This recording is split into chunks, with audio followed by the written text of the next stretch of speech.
Narito po tayo ngayon sa Quezon City kung saan atin pong imi-meet ang bunsong kapatid ng ating idol na si Francis M. Si Martin Magalona o si Bronxman. Ang tawag po sa kanya noong kabataan. Kaya halika, punta na natin siya.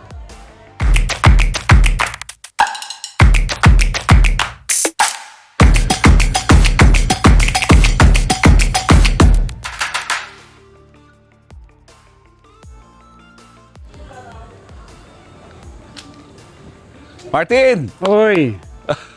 Musta ka na? Buti pa, buti. Grabe. Nice one, nice one. Oh, how are you? How are you now? Doing good, doing good. Doing good, doing good. Striving and kapit lang. Oh, ikaw ang bunsong kapatid ni Francis M. Yes, yes, yes. So hanggang sa kahuli-hulihang sandali ba ng buhay ni Francis M, kasama mo siya? Yes, yes. We were there 2009. At yun nga, nakakalungkot lang dahil napakabilis niya nawala. Oo. So it's a big loss not only sa hip-hop industry but also sa industriya ng OPM. Nakita ko yung video na pinadala mo eh. Oo nga eh. Diba? Nagra-rap ka rin, nag-guest ka sa Loveliness, kasama mo siya. Yes, tama. That was one memorable event sa buhay mo. Yes, we were the pioneers of hip-hop 1988 with Andrew E. Yes. Yes, and the Eclipse Crew, yan. So, 1988, nag-freestyle na kami noon. Oo. This is Master Rapper French Kiss with Andrew Ford and of course my brother Martin Bronx. Now the count to four, let's get on the floor and give the party people what they came here for. Got a place to be where you can move your feet, guaranteed to lift you right up out of the seat. You see my DJ is cutting, beat like a second French kisses in the place, and all of a sudden, yeah, I feel right, it started to die. Francis Magalona is doing the slide. Said 1, 2, 1, 2, 3, hit it, Andy. Like LL said not long ago, One boy, I can't live without my radio. I can because another way to rock. with the drum machine on begins to All talk. of your homeboys playing a fast soul. As long as it's funky, We got best, play stick games and the phone hour rest. Gonna sing tonight. And to have fun, then rap to the beat was number one. Gonna make you rich, make you switch just to see how funky you can get. One name and one to be an MC. The only top spot with the guarantee. Because it's just in the first guarantee to be a hit. I'm born there to see because it's jumping on it. I got my ladies on the left, the G's on the right. Women start me all through the night. Cause I'm the one with action. The thing is that fashion. We need to remember the instant. Standing in the skyscraper, reaching into heaven. Went over to the ghetto while living in hell. Just for the record, ang unang-unang kanta ni Francis sa Yo album ng mga kababayan, the first Carrier single, Gotta Let You Know, ako nagsulat nun. Paano yung gagaling? Gotta let you know how I feel for you is real. Gotta know for sure. Never give up and you won't tell. Uy, alam ko yung kantang yun. Ikaw pala nagsulat doon. Yes, also the scratch effects, yan. Ano pa ibang kanta ni Francis M na ikaw ang nagsulat? Marami kami mga sinulat ng mga freestyle, tapos dinugtong-dugtong niya lang sa mga kanta niyang ginawa niya. Pero ang official song talaga was Gotta Let You Know. Pero hindi lang rap ang ginagawa mong mga songs. Hindi. Kay Cooley Desma, gumawa ka rin. Yes, Baby Bumalik Ka. I did Baby Bumalik Ka for Cooley Desma. Oras ng Pag-ibig for Robbie Torosa. I also did For Gary V. Gary V, Tara Na. Yeah, of ikaw course, yun. with the help of Sir George Black Sanders of Small Sound Productions. Si George Black ang producer ni Whitney Houston. Wow, amazing. Grabe pala yung Yes. ano mo, no? Yung Yun. career mo, ibang Oo. klase rin, no? Tapos Oo. it was a one hell of a ride, talagang batang-bata. Doon ko na-enjoy yung pagiging DJ ko kasi talagang DJ ako tsaka beat master. I produce beats, magawa ko ng mga beat. Noong mga panahon ng breakdance, nag-rap na si Francis noon at yung mga tugtog na sinasabayan namin, yung pala yung rap, no, hip-hop. So, way back, nung halos kasabayan namin sila, Run DMC, Curtis Blow. So, those were our mentors, but at the same time, yun ang doon na buo ang Pinoy hip-hop. Oh, Yun. Kamusta ako? Kamusta? Yun. Oo. Nako, parang gusto nga namin makimerienda sa inyo dito. Yun. Oo. Nag-lunch ka na ba? Ano ba? Tikim muna tayo rito. Sige. Actually, tawag dito, nagtinda ako ng ganyan eh. Nagtinda ka ng Oo. fishball. Oo, pero that was a different side of my story kasi nga nung 1992 medyo nawala yung Rapacia kasi ako ay namasukan sa loob dahil sa isang matinding kaganapan ng buhay So, ko. ibig mo sabihin, I did time, yes. nakulong ka? Yes. For how many years ka nakulong? Ako, mamira. 15 and more, I think. Yeah. Oo. At saan man jail ka nakulong? Una, Manila City Jail, tapos City agad Jail. na biyahe sa Bilibid. Oo. Tapos, ang naginegosyo mo sa loob ng kulungan ay ganito. Yan, fishball, Oo. um, Nagtitinda ka ng fishball. kikiam, yan. Oo. So, nagkaroon tayo ng sariling diskarte kung tawagin sa loob, di ba? Oo, no? Imagine. Kapatid ni Francis M., anak ni Pancho Magalona Tita at Duran. Tita Duran, Ah. naghanap buhay ka ng ganito Oo. at nakulong ka. Oo. ng matagal. Hindi lang ganyan. Marami mga uso na, mga bagoong, toyo, yung mga nakarepack. So, ganun talaga para mabuhay ka sa loob. Eh. Kasi syempre, hindi mo basta-basta pwede asahan yung pamilya o yung dalo. Kasi sabi nga nila sa loob, ang dalaw kumukupas, pero ang rancho o ang supply ng gobyerno ay hindi kumukupas. Ayan, nagugutom tuloy ako habang teka, titikim muna ako. What was the hardest sa buhay mo na naranasan mo? Hardest event sa buhay mo? The hardest event for me, I guess, was at an early age. I had to go through the rehab, tapos kulong. Kasi nung nakulong ako, nag-motion for rehab. Kala namin mababa yung kaso. Pero ganun pa man, I had to serve time kasi nga inamin ko yung kasalanan. No? So, hinarap ko yun. Siyempre, yung malayo ko sa pamilya mo at yung early age, napunta sa ganung sitwasyon. So, when I got out, mama na ako eh. Uy! Hi, Julius. Our friend! Yeah, Tito Don, Tito Don. Si Don! Hi, Don! Hi. Kamusta? Hello. Kamusta, Don? Okay. Malamang pamilyar kayo sa kanya, no? Dati kasi balbasarado to, parang si Ramon Mitra. Oh, yun. Si Don ho, ang tumulong sa atin nung hinanapan natin ng tirahan si Kuhol. Dito natin siya pinatira, temporarily. Sa barangay. Yes, nung wala siya matulugan, dinala namin si Kuhol dito, si Don ang kumupkup sa kanya. Pero eventually ayos din, no? Nakalipat din si Kuhol doon sa kanyang tunay na tahanan. Siyempre sa tulong mo. Thank you. At ngayon dito si Martin nakatira sa'yo. Si Martin. Oo. Paano mo siya nakilala? Tagal na. Mga nakarang taon ba o 2 years ago, meron siyang mga taga dito lang din. Oo. Oo. Yun nga, ito maraming linalako ito eh. Oo. Lately, nagkita kami dyan sa kanto. Madalas siyang mga bedsheets. Oo. Mga bag din, daming binubuhat eh. Oh. Tapos yung pala, naghahanap rin siya ng matitirahan. Okay. At yung tinitirahan nila sa bagong silang, i-renovate daw ata. Sabi ko, sige, habang So, may nagkataon na yun, naghanap kami dito ng, kasi she used to rent here. At marami dito kasi mga murang spaces. No? So, yun. Ang nagkataon na siguro, God's will, na magkasalubong kami ni Kuya Don.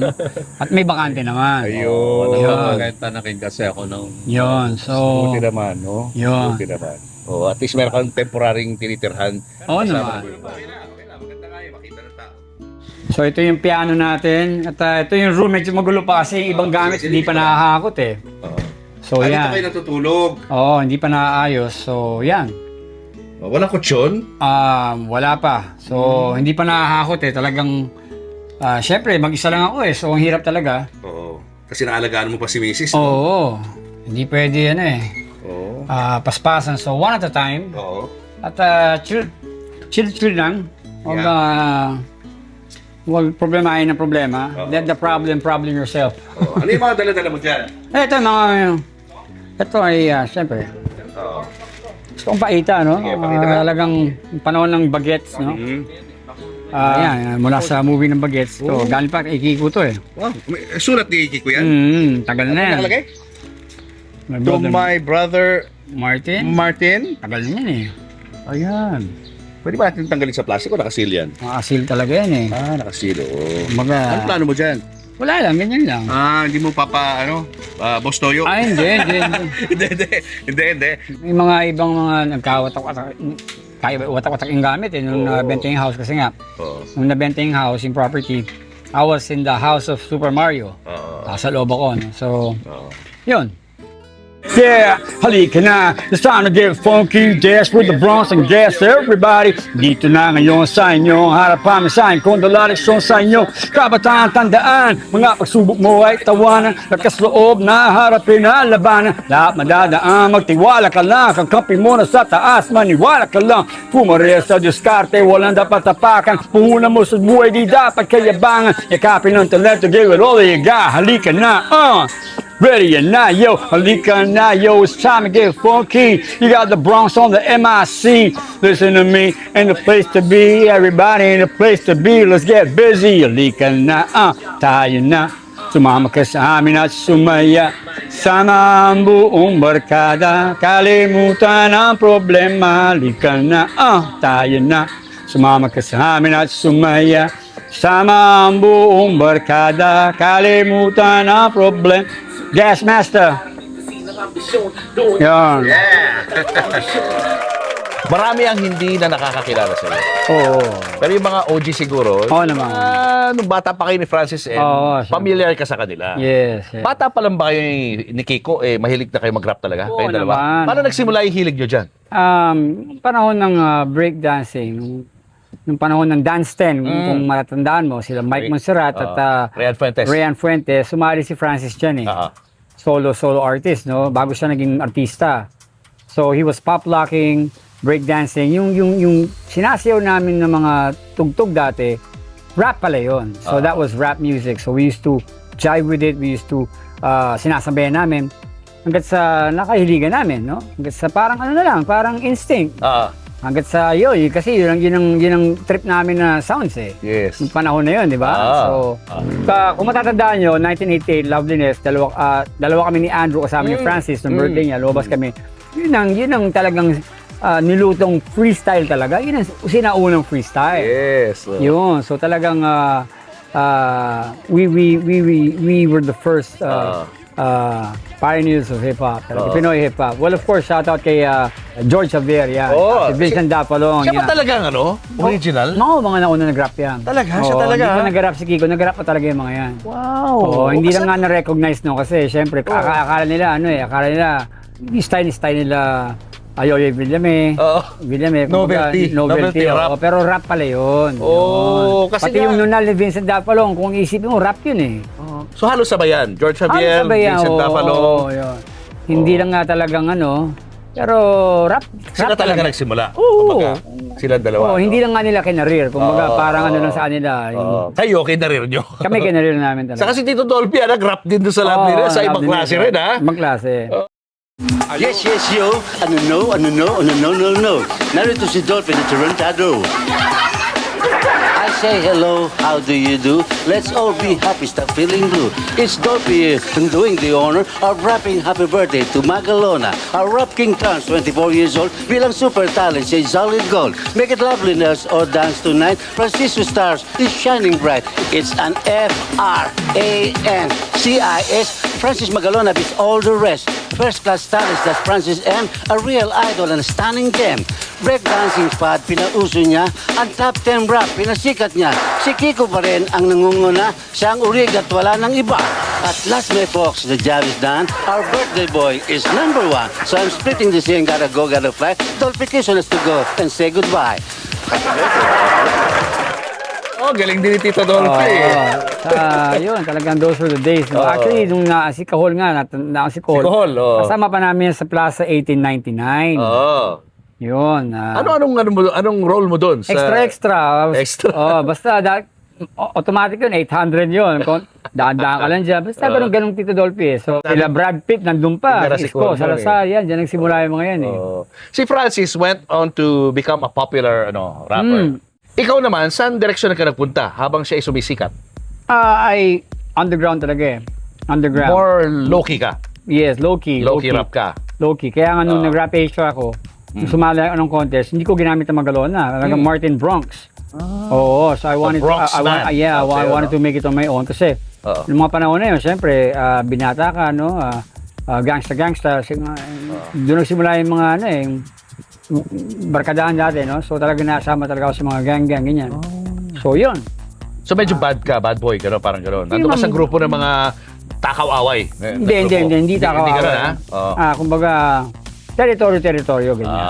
Okay. Mas pogi kami dito, pangit kayo dyan, parang ganun lang. Ano lang, just for the, para lang, Si Francis, wala namang gang di ba? Parang, wala, sa Good kanila boy naman, siya mga di ba? showdown sa kanya, sa sayaw eh. mga ganun lang Yeah, pero Wholesome Oo, Sam. So, Oo. ganun talaga. So, Pero hindi ka na insecure nung medyo mas sumikat si hindi, Kiko? utol ko yun eh, pambira eh. Siyempre, mas Oo. proud pa nga ako, Proud di ba? ka. Siyempre, ang tagumpay ng isa ay tagumpay ng lahat, di ba? Aha. So, yun, di ba? What about your parents? My dad was very supportive. Pati mami ko, nung yun nga lang si mami namatay, hindi rin niya na-proud ng rap siya kasi 1990 namatay si mami eh. Eksakto, October 1990, nanalo ko nun sa Music Museum. How is he as a dad? Ako ang kasama niya sa bahay. Ako, lahat sila nagkasawa na, no? Si Kiko, bumukod ng artista.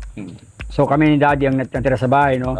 So noong mga panahon na yon, alam kong nalulungkot siya. So lagi ko siyang sinasama kung saan man siya magpunta. Sa pag kila Tito Dolphy, kung aalis ganyan, pupunta sa bar, sa ako alaalay niyan. So, manood ng sine, ganyan. So, talagang daddy's boy ako eh. Naging close kayo ng tatay mo. Hindi lang dahil sa dalawa kaming malaking tenga. Magkawig ka kayo. Oo. Medyo tisoy lang siya, no? Oo. Ikaw medyo moreno ka eh. Ano kinamatay ng dad mo? Emphysema. At what age? Old age na yun, 79. Mga ganun na. Oo.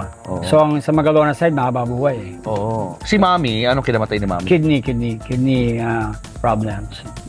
Mabilis na yung pagkamatay ni Mami, parang 6 months na siya sa hospital eh. Oo. I was very young then, I was like 17, 18. Oo. Talagang nakalungkot. Oo. Pero, yun, Pero importante ako. ang mga magulang mo ay mga legends sa Philippine cinema. Yes. Hindi sila mga ordinaryong Oo, artista. talaga. Tsaka sila lang ang love team na hindi separate. Talaga. Oo, talagang. At yun, yung first movie nila, yung Pancho Loves Tita, dun parang na-introduce Tito Dolphy kasi magaling siya sumayaw eh. Top dance eh. So, Basta parang, na sila, Tito Dolphy. oo, parang si Daddy ang nagbigay sa kanya ng, Ng break. parang ganon. Kaya, si Tito Dolphy, every time may birthday, every Christmas, lagi may Christmas basket si Daddy. Oo. Lagi nang pumapos siya sa bayan. Oo. Yun, At pati kayo, inaalagaan din ni Tito Dolphy, no? mabait yun. Inaalalayan niya kayo. At Ano pala yun, no? very, very, very close talaga sila. Yan. So, when your parents passed away, ano naging effect sa inyo nun? Like sa'yo, ano naging effect sa akin, nun? naging Pagka wala ng effect- tatay mo, na very close sa'yo. I remember my dad said, sabi niya, alam mo Martin, kapag nawala ako, ikaw magiging kawawa. Siyempre, nung panahon niya, spoiled ako, no? Lahat ng luho ko na susunod. Hindi ko na maakalain na mangyayari sa akin yung disgrasya, no? So, yun, talagang, siyempre, ang mga kapatid ko, may kanya-kanyang pamilya, alangan unahin ka pa. Tsaka, siyempre, buntot ko, hila ko. Lalaki ako, na kailangan kong panindigan at tanggapin ko ano yung hamon sa buhay. Pero I stood strong, kapit sa taas, diba? Yun. Wala ka nakuhang mana from your parents? Meron din, pero during that time, wala was inside, syempre, my siblings or my sisters were the ones in control of the funds, no? Syempre, hindi mo pwedeng magkaroon ng perang malaki sa loob nun eh. So yun. Bale, sa magkakapatid, ikaw ang bunso, si Francis ang Pangwalo. 7 years ang agwat namin eh. Ilan lahat? 9? 9. 9. 2022, nung pandemic, yung Kuya Henry namin, he passed away sa States. He was like parang the 6th. Basta siyang panganay sa lalaki. May Panganay isang sa panganay kasi, meron kaming kambal eh, Victor, Vicky. Sumunod sila sa panganay. So, si Kuya Victor, who's in the States now, siya ang kuya. Tapos si Henry, si Francis, ako. 4 kami lalaki. Yun. At ilan na lang ang... 7. 7. Dalawa na ang wala. Tama? Yes. Okay. Let's talk about yung kung paano ka nakulong. Ano ba story nun? I just wanna cut it short, fast forward. Sige. Nagkaroon ng konting syempre, kabataan, ganyan, konting gulo, no? Gang. Gang Gang ganyan. war. So, gang war. From ng riot, yan, nakadisgrasya. At yun. May napatay ka. Oo, so, ganun Nakulong lang. ka. Nakulong. At, For how many years? To top it all, last 15 eh. 15 years. 15 may get, no? Yun. And you were how old when you were put in jail? 20. Wow. 20. Yeah. So young, no? Yeah. Grabe. At hindi lang yun, kasi dahil may mga asunto, no? So, yung away na yan, yung pinag-ugatan talaga, may mga parang kaso-kaso sa iba-ibang kulungan, no? So, may hearing sa Maynila, may hearing sa Mandaluyong. Kumbaga, patong-patong, pero nung nasentensya, kumbaga isang sagasa na lang yun eh. So, yun. Pero, Boy, patatay mo nun? oo, dumadalo sa akin si Daddy. Hanggang sa nag-motion for rehab pa noon, nagpa-rehab pa ilang beses para bumaba yung kaso.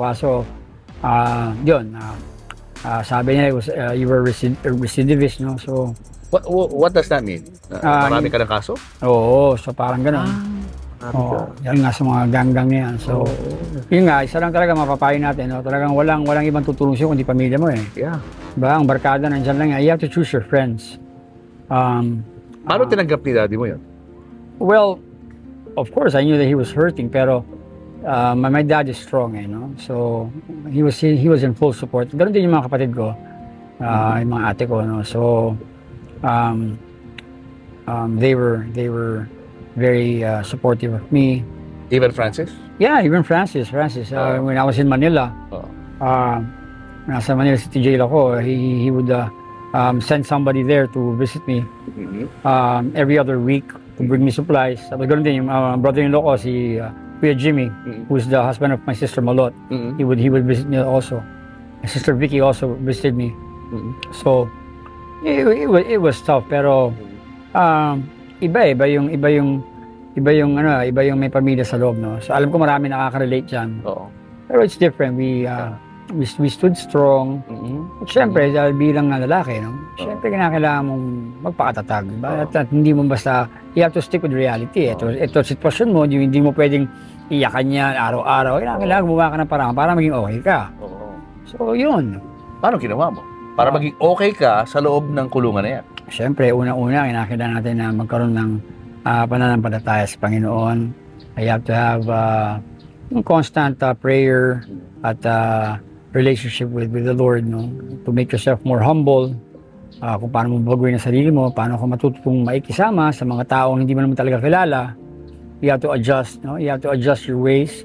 Hindi porket spoiled brat ka sa labas, so may kaya pagdating mo sa loob, hindi ganun eh. Diba? Hindi totoo yung pag may pera ka sa ulo. Hindi totoo yun. Siguro yung mga Chinese, no? Or yung mga talagang may mga milyon-milyon dyan, nangyayari yan. Pero syempre, para hindi tayo mapulaan, ako talaga, pinagdaanan ko yung parehas, no?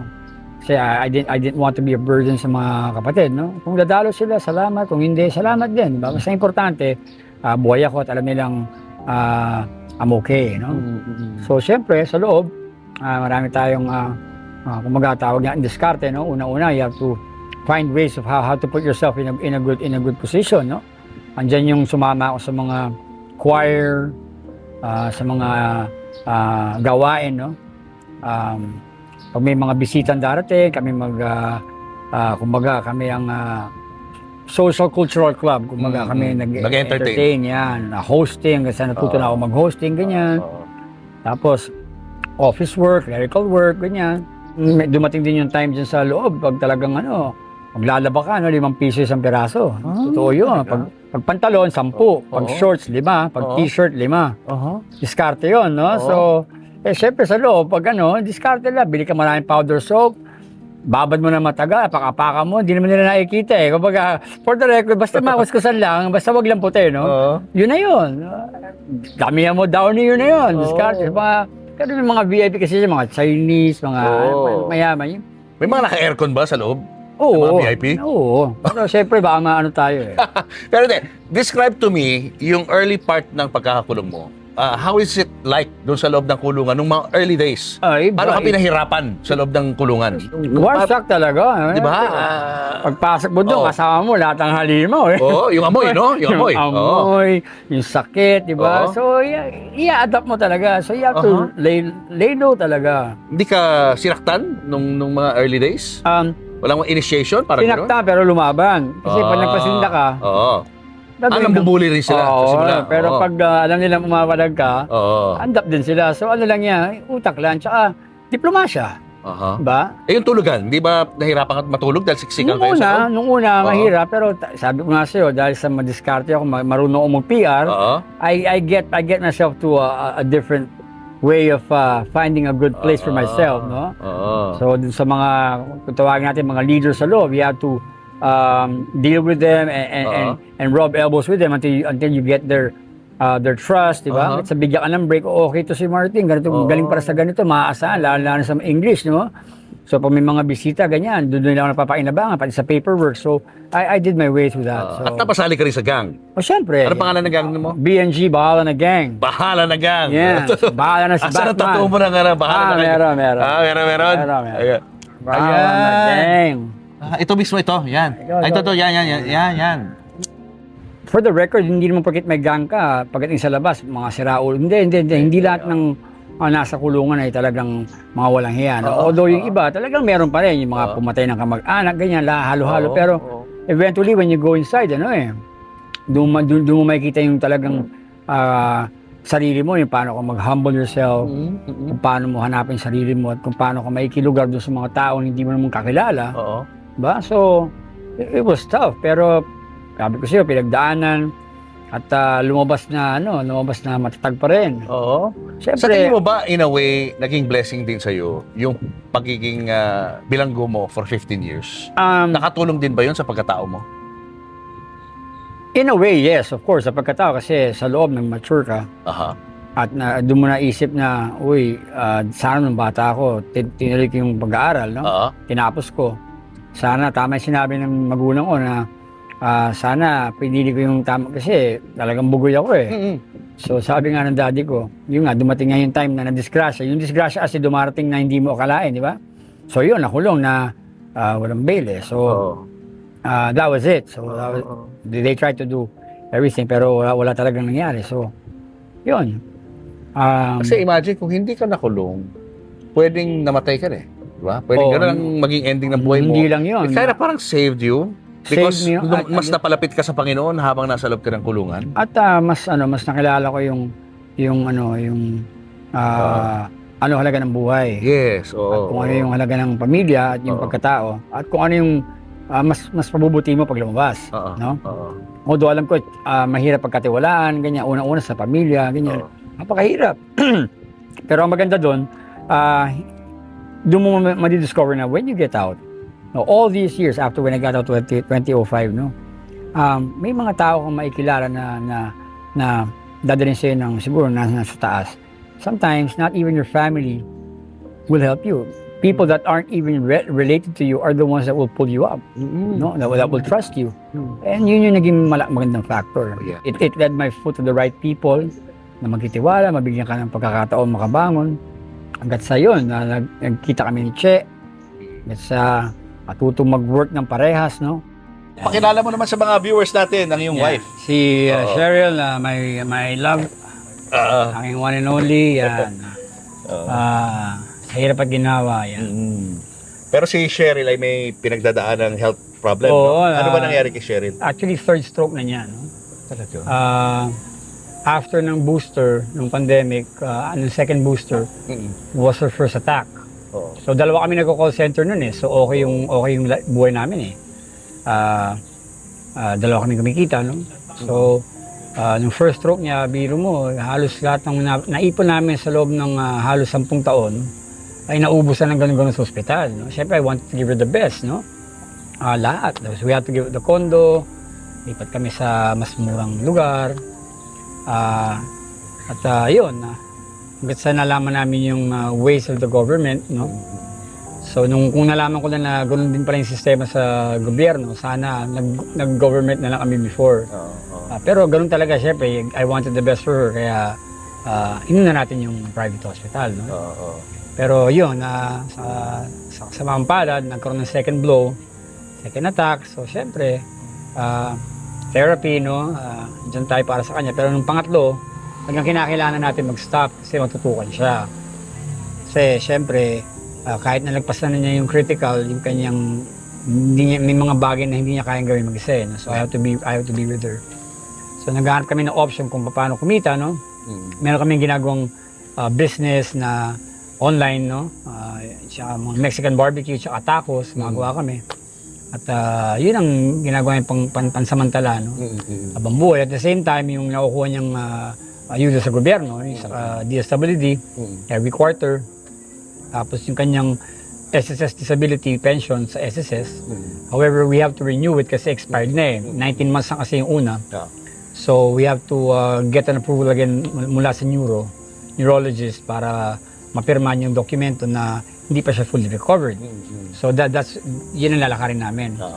Nagkataon lang na nung lalakarin namin yan, siguro mga 4-5 weeks ago na hit and run to eh. Na hit and run ba? Oo, sa Bagong Silang. So we had to leave there. Grabe. Hit and run ng tricycle. Hindi nahuli. Hindi nahuli, pero pinasadjust namin, no?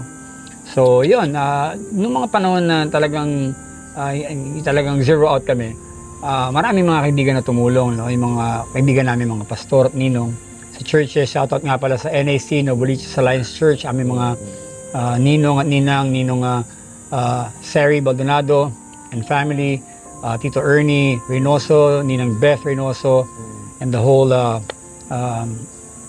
Alliance Church, no? Sila nag-support sa amin. Pero syempre, you have to find ways how to earn it. It's really hard, no? So wala kang stable na work? Ngayon, I had to quit last February. Saan? Saan ka nag-work? Call center. Tiendesitas eh. So ang layo, no? Mula Bagong Silang, Tiendesitas. So it's really hard.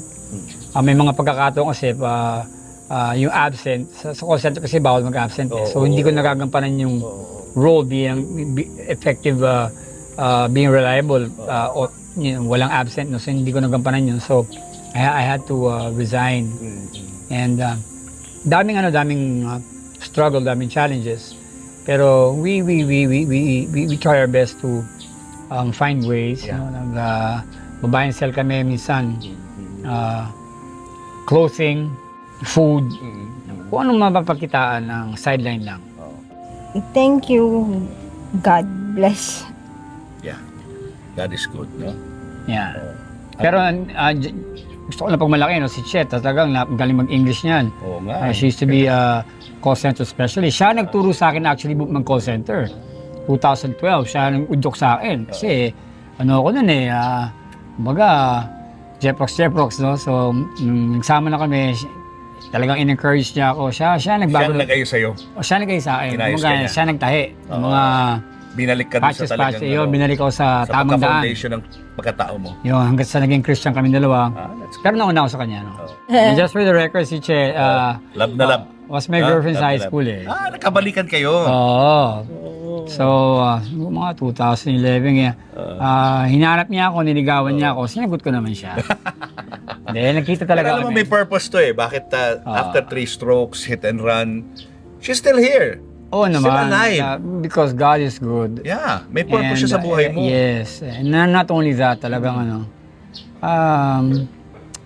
ang bawat na pangyayari, no, ang bawat problema o challenge, meron niyang just a story of hope. Lahat kinuha sa kanya, pero still, hindi pa rin niya kinurse si God. Yes, No? At God gives, God takes away. Wow. So kung ano man yung bigay sa iyo ng Panginoon, diyan ka lang, have your faith 100%. Sabi ko sa kanya, minsan pag wala kami, huwag ka mag-alala, bahala yung nasa taas sa atin. Hindi kami nagkukulang naman sa awa ng Diyos. No? Paano ka nakalabas ng kulungan? Sentence served. At hindi lang yun, nung lumabas ako, may nangyaring disgrasya naman. Sa drugs naman, di ba? Nahuli, tapos kinargahan. Oo. Kinargahan ka. Oo. So nakulong ka ulit? Pero Oh my gosh, mga city jail na lang yan. So, How long? may mga 10 months, ganyan. So, ano talaga, no? Ang laking bahagi ng buhay mo sa kulungan talaga, kasi no? yung mga naging kaibigan ko nun, mga detato eh. So pag nung uso sa Maynila Bagansya eh, pag naita eh. Kasi nung panahon na yun, umistambay ako ng Divisoria. So I used to, kasi meron akong bayaw na may pwesto sa Divisoria. So, yung mga clothing, yung mga jeans na paninda nila, mga sinturon, nag-retail ako noon, nagbebenta ako. On my own punan, ganyan. So minsan may mga dumarating sa mga pagkakataon na Bagansya, vagrancy, Bagansya ka, ganyan. Yun. Pag medyo maloko-loko yung mga manguhuli sa'yo, kakargahan ka ng weed or isang stick, ganyan. O minsan, pagkatuwaan ka lang, kukunin yung paninda mo, gagawin ka lang gambling. So maraming istorya talaga eh. Parang setup, gano'n. Oo, so iba-iba. Gano'ng kahirap umangon pagkatapos mong lumabas ng kulungan? Mahirap kung sa mahirap. Pero like if you, kapag meron kang determinasyon at sipag, diskarte, regardless, basta parehas yung trabaho mo, hindi dapat mahiya, marangal yun eh. Diba? Magtinda ka man, basta kumita ng parehas, okay yun para sa akin ha. Kasi medyo syempre doon sa ibang viewers natin, parang hindi nila kumbaga baka hindi nila ma-connect na si Francis M ang ganda ng buhay, 'di ba? Oo. Sikat na sikat, king of rap, 'di ba? Tapos ikaw, nandoon ka sa pinakamababang estado ng buhay na pagkatapos mo makulong, talagang nag-struggle ka para mabuhay. Oo. Anong sinasagot mo kapag may mga natatanong, di ba kapatid mo si Kiko? Bakit ganyan ang buhay mo? Siyempre, sasabihin ko because nagloko. Pero ito ako, di ba? Totoo at pumaparehas. Di ba? Oo. At iba talaga kapag meron ka ng kaagapay. So, blessing na lang talaga nung nagsama kami ng asawa ko. Oo. At doon ako napunta sa mas magandang daan. Kasi natuto ako mag-work eh. Natuto ako mag-call center, di ba? So, yun yun, dire-diretso. Hindi ka inalalayan ni Francis habang ikaw nag-struggle palabas ng panimula ng buhay mo? Inalalayan, kung sa inalalayan. Oo. Pero syempre, ayoko naman maging pabigat, di ba? At the same time, meron din siya lumalaking pamilya na noong mga panahon na yan. At okay na sa akin yung may allowance, ba? May allowance. Ina-allowance, binibigyan Oo. allowance si Kiko. So meron kaming usapan na kasi sa Eat Bulaga meron bulagaan eh. So yung Wednesday, yung kinikita niya sa bulagaan, sa akin yun. Kasi sa bulagaan parang may budget sila eh, parang 3,000, 4,000. Wednesday akin yun. Tao doon sa Broadway. Matik yun, naabot na sa akin. Hindi na ako umakyat, abot na lang. Ganun lang. Yun. Tapos every Sunday naman, meron kasi akong kapatid, si Maricar, who lives beside Broadway. May allowance naman ako doon. Kumbaga yung natira kong pera dun sa Mana, sila nagro-roll. Minamanage. Kasi syempre, ayaw mong bigay, di ba? Style mo lang, ganyan. Oo, tama. So yun. Hanggang sa eventually, nung umabot naman hanggang 2012. Kasi 2012, nagsama na kami ni Mrs. Ni Che. Pero syempre, tumigil yung kay Francis nung namatay. Oo, nagkasakit. Hindi na siya nakakapasok di ba? Oo, hindi siya nakakapasok. Nabisita mo ba siya nung Oo. Nakakalungkot. Ayoko siya makita sa ganung sitwasyon eh. Bakit? Ano ba nakita mo? Hindi, kumbaga, syempre, kung nagkikimo, hindi ko matanggap na gano'n kasi, kami niya, kumbaga, talagang close kami, di ba? Ayoko nakikita isang tao gano'n. Kasi, masakit para sa akin, no? Ano mga huling sinabi niya sa'yo? Paabait ka.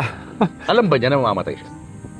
Siguro, pero sabi kasi, nung nag-tour sila sa Bulaga, nung US tour sila, si Kiko daw, pag hindi pag hindi siya magte-take, nasa isang tabi lang, nakahiga lang, parang matamlay niya. Tapos pag siya na, take. Malakas. Oo, ganun lang. Pero hindi nila alam. Pag uwi dito, nagpa-check up, ganyan, yung pala, malala na. Leukemia. So, wala nga sa family roots namin yan. Wala. Yes, so, well, yun talaga, yung ganun talaga. Yung pag oras mo talaga, oras mo. Yung nga lang, depende lang kung paano ko pahihirapan ng tadhana. Ba? So, mabait na lang siguro si Kiko, hindi pinahirapan kasi mabait naman talaga siya. So, yun ang sabi niya sa'yo, pakabait ka. Yun lang sinabi sa'yo. Pakabait ka. Tapos, matuto kang manindigan at trabaho ka. Kasi hindi ako lagi nandito. Nung namatay si Kiko, hindi mo na siya naabutan nun? Nabuhay? Hindi ko na siya inabot eh. Hindi na. Wala na. Hindi na. Paano i-describe yung pakiramdam mo nun? Naku Nung nalaman po. mong wala na si Kuya. Parang una hindi ko ma-absorb. Pero nung nandun na ako, talagang patay. Paano na? Sabi ko, patay. Paano na? Ba?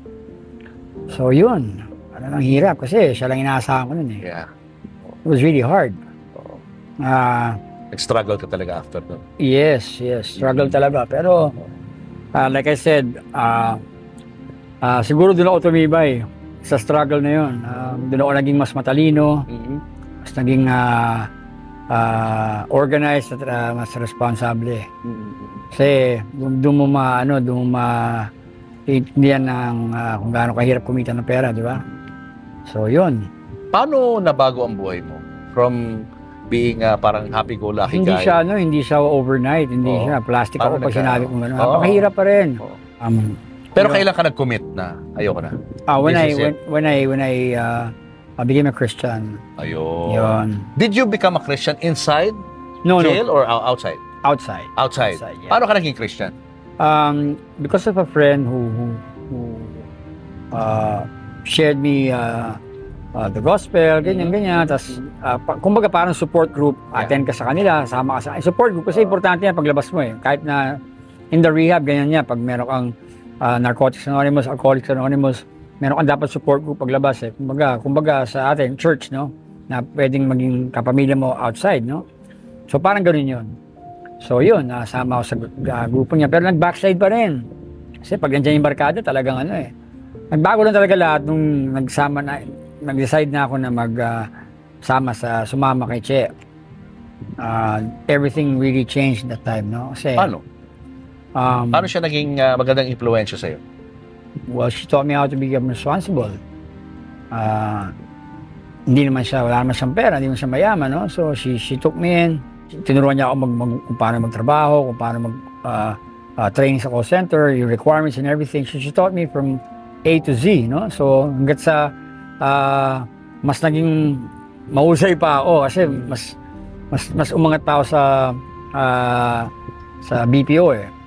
So, yun. Hanggat sa, yun ang naging career namin. Kailan umabot yung point na talagang feeling mo totally healed ka na from any vices? 7 years ago. As in, ayaw mo nang galawin talaga? Ayaw na. Ikaw na mismo? Kahit alak, ayaw na. Oo. Oo. Ayaw na. Kasi, maaalala mo din yung ano eh. Ewan ko lang siguro dumating na yung point na, naku, ito na naman, di ba? Alam mo, uulit na naman yung cycle, Ulit no? na naman eh. Nandyan lang yan eh. Oo. Yeah. Siguro, occasionally, pag may occasion pa, shot lang, ganyan. Dalawa na lang kami. Oo. Dati nga, kinukusiti pa niya, sige, gusto mo uminom, dito ka na sa bahay. So, gano'n na lang. Hanggat sa dumating yung time na, pag iinom ako mag-isa, pag off sa work, parang, grabe, mag-isa na lang ako, ayoko na uminom. Siguro 15 years na kaming dalawa na parang kami barkada.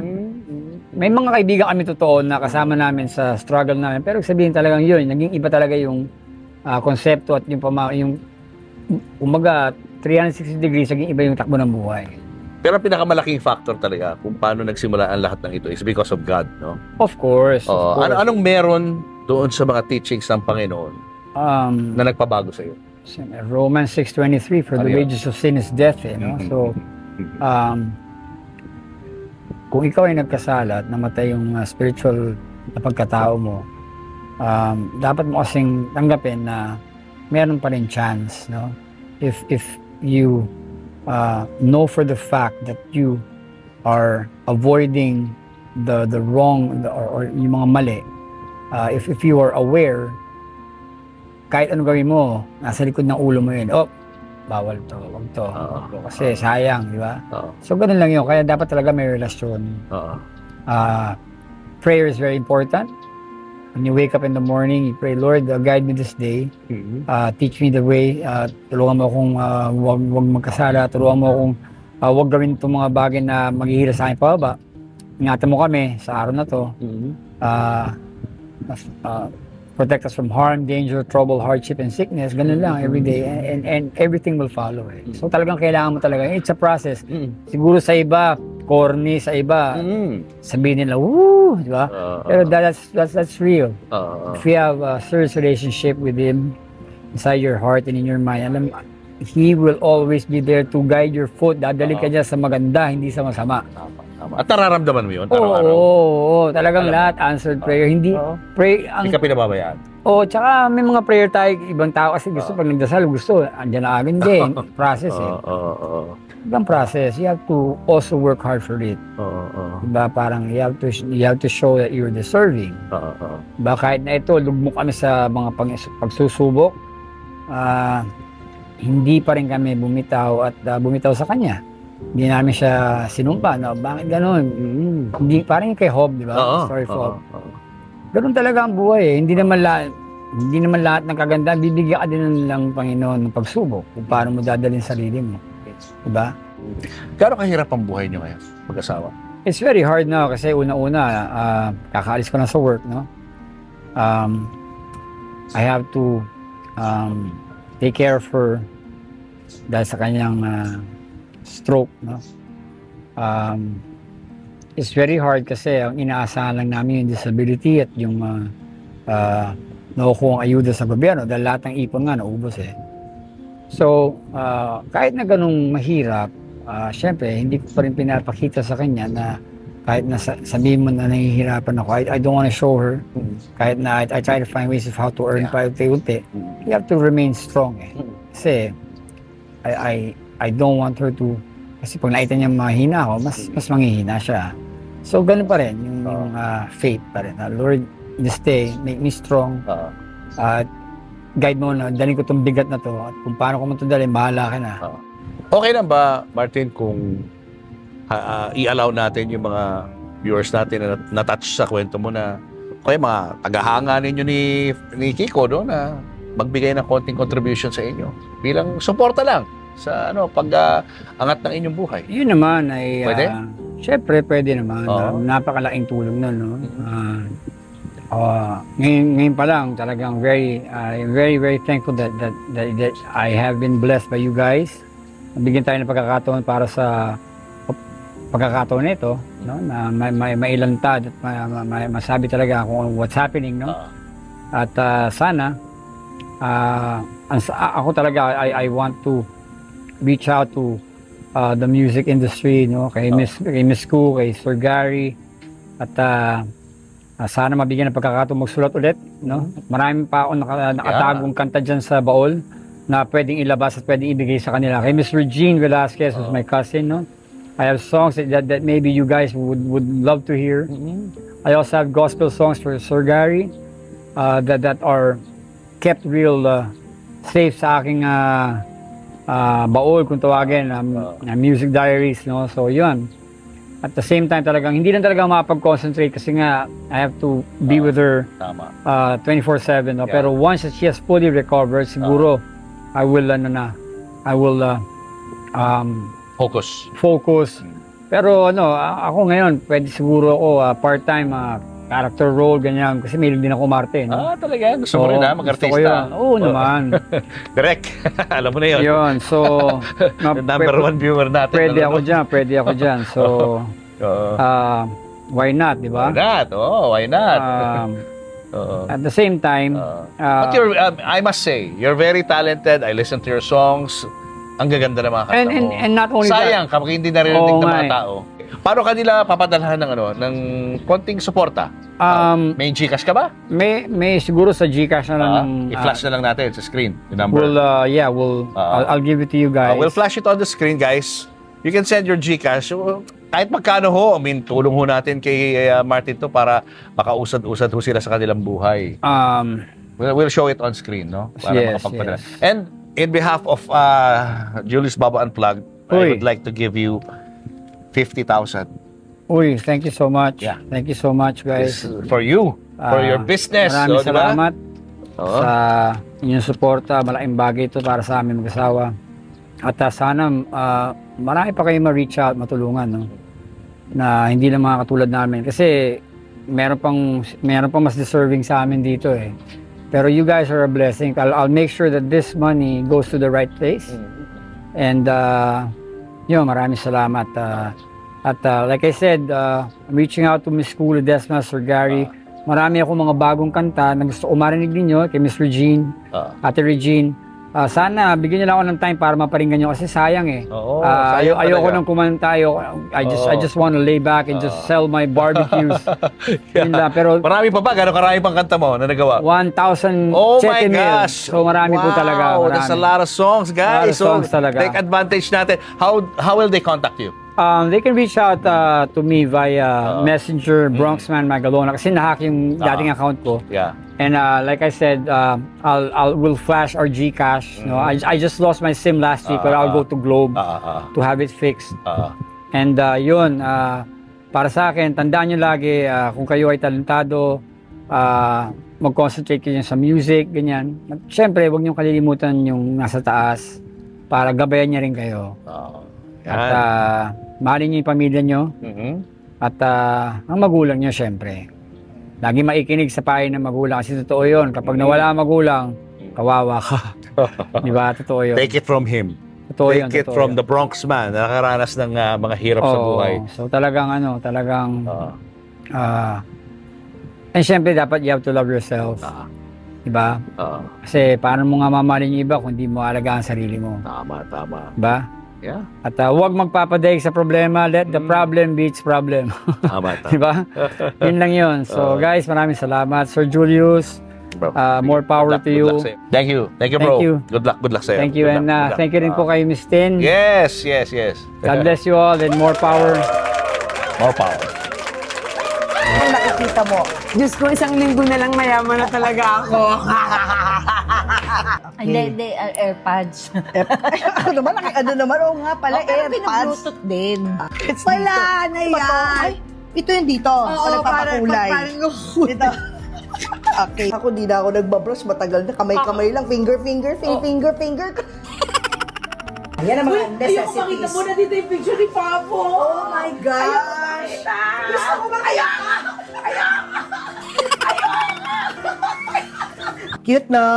Bigyan ko na rin si Malian yan, yung Lagi pink. kang ready. Oh, favorite naman niya daw yung pink.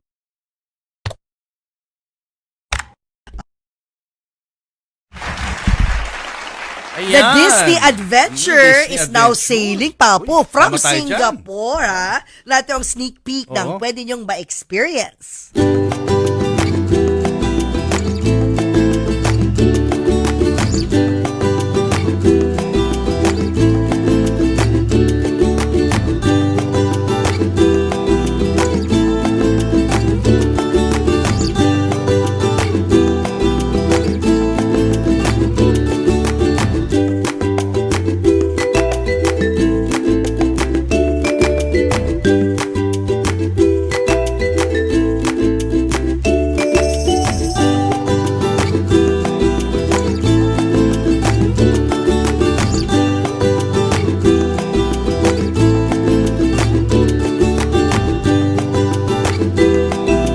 Julius and Tintin, para sa pamilyang Pilipino, would like to thank the following.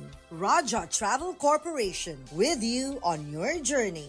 David Salon, whoever you are, whatever you do, David Salon brings out the best in you. Coco Life, believing in the Filipino. Babyco Baby Wipes and Frida Feminine Napkins. Universal Robina Corporation. The Kabalen Group of Restaurants. Ideal Vision.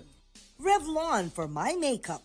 Mono Quadratic made-to-order home and office furniture. DeLonghi Coffee Machines. Enagic from Japan, Kangen Water Machine. Email us for inquiries. Health Cube Medical Clinics. Uratex. Clean Echo. Autofan, the heart of every home. Cupid's Cologne, only 150 each. To order, message Cupid Tony on Instagram or email cupidscologne@gmail.com. Boteju, authentic Japanese traditional cuisine. Sama-sama, salo-salo sa Boteju. Promote your brand, products, and services in our show and digital platforms. For advertising inquiries, email n.bersola@gmail.com.